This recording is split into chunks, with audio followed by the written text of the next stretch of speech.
40 ka mga panimay sa Upper Tabok, Mandaue City ang gilamoy sa sunog kagahapon sa buntag. Si Luan Mirundina sa report.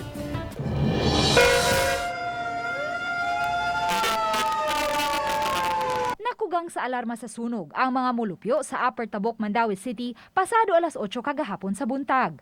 Kusog ang huro sa hangin ni adtong higayuna ug sikit-sikit pa ang mga panimay sa dapit. Busa paspas nga nakakatap ang kayo. Ug tungod kay hagipot ang dan, nagpahigayon na lang og engine relay ang kabumbiruhan aron maabot ang sudlunong bahin. Kanina gisiyang opening og dito speakers naikagian dito.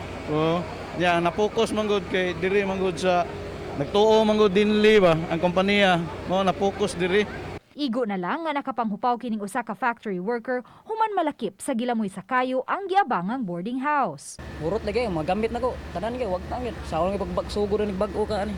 Mato ni Kapitan Dario Tariman, unang nabantayan sa mga residente nga may nibutong high-tension wire sa usa sa mga poste sa dapit sa wala pa mabantayi ang pag-ulbo sa kayo. Apan susihon pa sa Mandaue City Fire Station kung usaba kini sa hinungdan. Actually kani nga sunog ron sa Tabok ato ni siyang gipaimbestigar pa kung unsa jud ang cause, ongoing pa man sa dato ang overhauling operations ron.